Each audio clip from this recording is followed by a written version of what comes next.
皆さん、こんにちはなのだ。今日のナビゲーターはずんだもんなのだ。さて、今日ずんだもんがみんなに紹介するのは、南米の神秘の国、ペルー、なのだ。実はね、みんな、聞いて驚くのだ。ペルーでは、ペットでおなじみのあのかわいいモルモットを、お祝いの時に丸焼きにして食べるのがごちそうらしいのだ。いえ、ずんだもんびっくりなのだ。今日はそんなペルーにまつわるニュースを全部で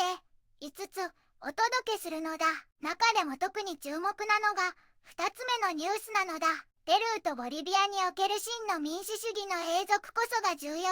という記事なのだ。ペルーの次期大統領選をめぐって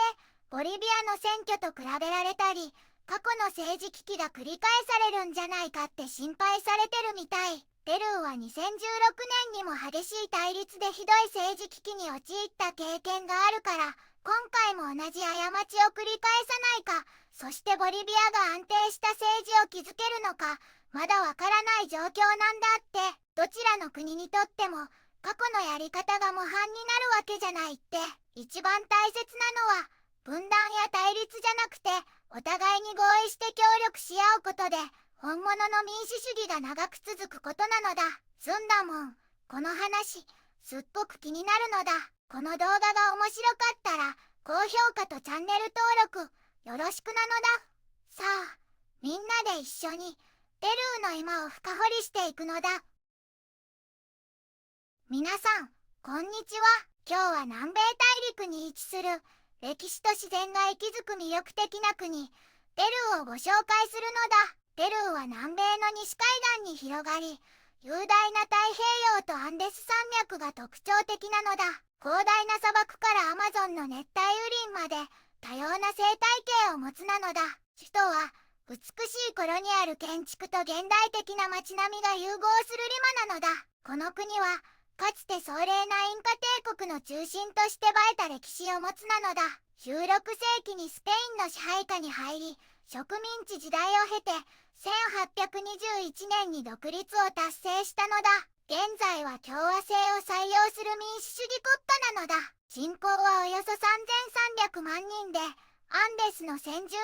化とスペイン文化が溶け合った多様な人々が暮らしているのだ。主要産業としては、銅や金などの工業、世界有数の漁獲量を誇る漁業、そしてコーヒーやジャガイモといった農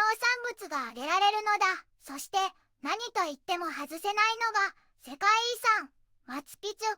筆頭にナスカの地上絵やチチカカ湖など多くの観光地が世界中から人々を引きつける観光業なのだ。文化面ではインカ文明の伝統が息づく織物や音楽、そして近年世界中で大ブームを巻き起こしている美食文化が有名なのだ。新鮮なシーフードを使ったセビーチェや独特のスパイスが効いた料理は一度食べたら忘れられない味なのだ。現在、ペルーは文化遺産の保護と持続可能な観光開発、そして食文化のさらなる発信に力を入れているのだ。古き良き歴史と新しい魅力が融合するペルーに、ぜひ注目してみてほしいのだ。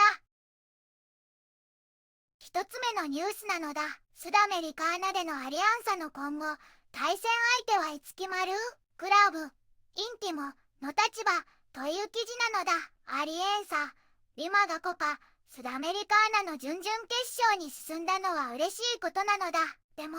対戦相手がまだ決まっていなくて、ちょっとドキドキしているのだ。もしかしたら、直接準決勝に行ける可能性もあるから、余計に落ち着かないのだ。これは、ウニベルシだ。チリとインデペンディエンテの間で起きた事件の結果を待っているからなのだ。決勝トーナメント1回戦で暴動が起こって、試合が中止になっちゃったのだ。再試合はなくて、コンメボル、南米サッカー連盟が両チームをどう処分するか決めることになっているのだ。両チームは8月27日までに異議申し立てを提出していて、コンメボルは9月2日の午後に最終決定を出す予定なのだ。アリエンサ、リマとしては、この件でコンメボルに特に何も要求していないのだ。もし両チームが失格になれば、準決勝に直接進めて有利なのだけど、それでも準々決勝を戦うことになる可能性が高いと考えているのだ。今は対戦相手が決まってからしっかり準備する時間が十分にあるかどうかを心配しているのだ。もしコンメボルが両チームに厳しい処分を下せば、ありえんさ。リマが直接準決勝に進めるチャンスもあるのだ。でもインデペンディエンテがホームクラブだったから、彼らの方が責任が重いと見られているのだ。コンメボルは当初両チームを排除することも検討していたけれど、その場合でも別のチームと準々決勝を戦うことになるかもしれないのだ。経済的な話もするのだ。ありえんさ。リマは準々決勝進出で70万ドルをもらって、これまでに国際大会で約700万ドルも稼いでいるのだ。もし準決勝に進めば、さらに80万ドルが追加されるのだ。決勝まで行けば200万ドル、そしてもし優勝したら、なんと650万ドルもの大金をもらえるのだ。すごいモチベーションになるのだ。2つ目のニュースなのだ。ペルーとボリビアにおける真の民主主義の永続こそが重要という記事なのだ。ペルーの次期大統領選では、ボリビアの選挙のように中道党派が決選投票に進む可能性が議論されているのだ。でもペルーは2016年に同じような状況を経験しているのだ。その時はクチンスキー氏とフジモリ氏が決選投票に進んだものの、両者の激しい対立が国の政治を不安定にし、結局は大統領が辞任したり、議会が解散されたり、クーデター未遂が起きたりと、ひどい政治危機に陥ってしまったのだ。このことから、ペルーがまた同じ過ちを繰り返すのか、ボリビアが過去の権威主義的な社会主義の経験から学んで安定した政治を築けるのか、まだわからない状況なのだ。結局のところ、ペルーやボリビアのこれまでの選挙経験は、どちらの国にとっても模範にはならないのだ。一番大切なのは、それぞれの国が民主的な法の支配を守って、公正な選挙を行うことなのだ。ボリビアの選挙機関は立派な仕事をしているし、ペルーの選挙委員会も過去の不正を繰り返さないことを期待されているのだ。ペルー式とかボリビア式とかやり方にとらわれるより、本当に重要なのは分断や対立ではなく、お互いに合意し協力し合うことで本物の民主主義が長く続くことなのだ。私たちはまだこの一番大切なことを十分に学べていないのかもしれないのだ。3つ目のニュースなのだ。ラ・ヌエバ・パロミノのモニカ・ウェルタ。ペルーで最も有名なピカンテリアの陰にいる女性の奮闘記という記事なのだ。ペルーで最も有名なピカンテリア、ラ・ヌエバ・パロミノのモニカ・ウェルタさんは今年のプレミオス・ソモスでその素晴らしい功績が認められた女性なのだ。でも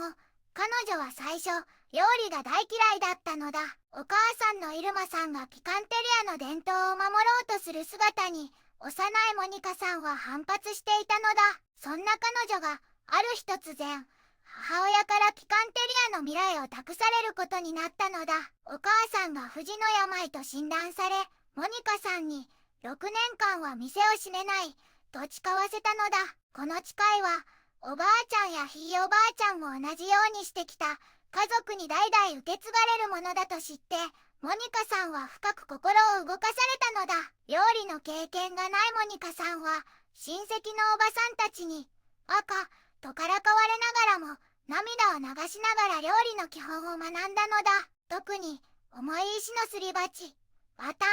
ンの使い方や唐辛子の扱い方などを懸命に習得したのだ。そして驚いたことに、かつて批判していたお母さんの料理の味がモニカさんの記憶と舌にしっかり刻まれていることに気づいたのだ。それはまるでお母さんの魂が味となって彼女の中に生きているようだったのだ。モニカさんの情熱と努力が実り、ラ・ヌエバ・パロミノはかつてないほどの成功を収めたのだ。ピカンテリアの女性たちは昔から独立心が強く、社会の偏見にも負けず子供たちを育て、店を守ってきた強い女性たちだったのだ。モニカさんもその誇りを受け継ぎ、今ではアレキパの食文化大使として思いバタンを携えて世界中を旅し、その魅力を伝えているのだ。しかしピカンテリアの伝統は今絶滅の危機に瀕しているのだ。死者の原料となる特別なトウモロコシや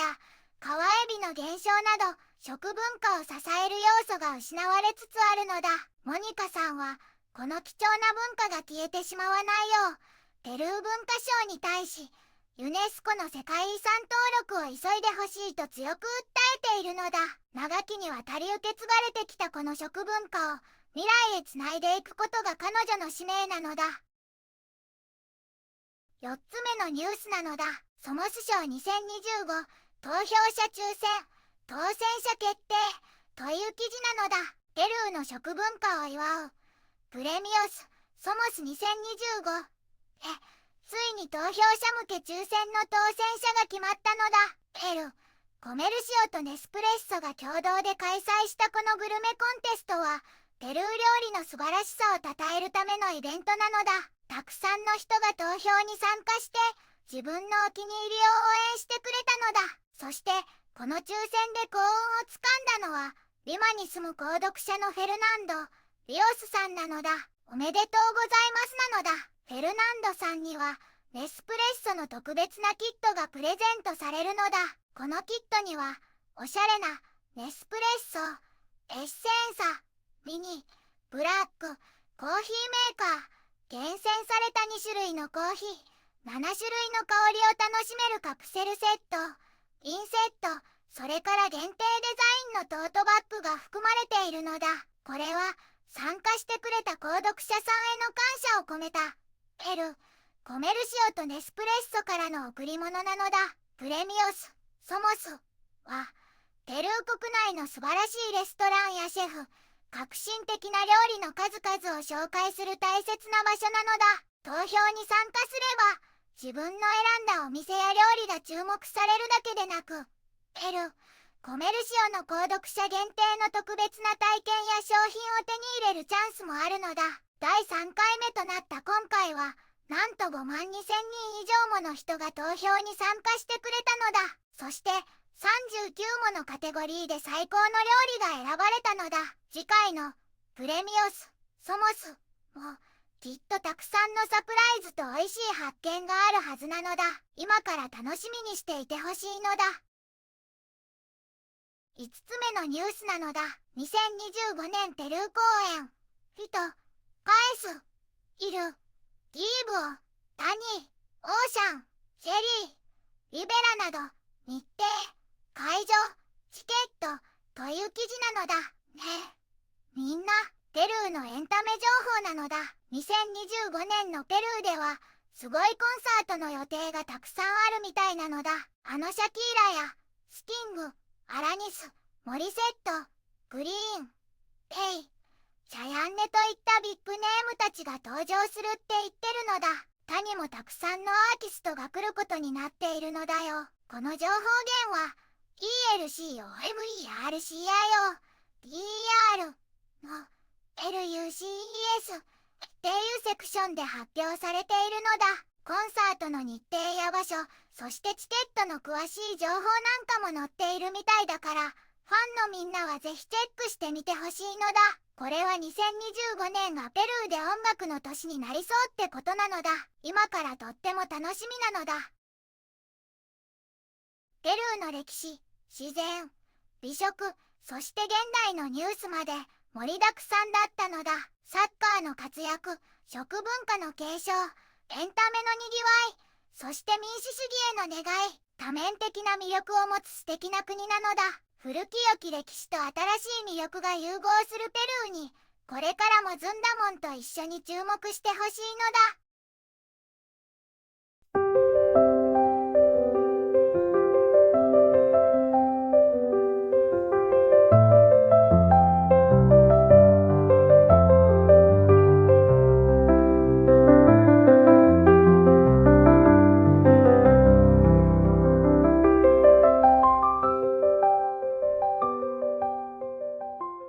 こんにちはなのだ。この番組では世界のあまり知られていない国や地域からちょっと不思議でちょっと感動するニュースをお届けするのだ。日本ではあまり話題にならないけど、世界には僕たちが知らないままの出来事や優しさや驚きに満ちた物語がた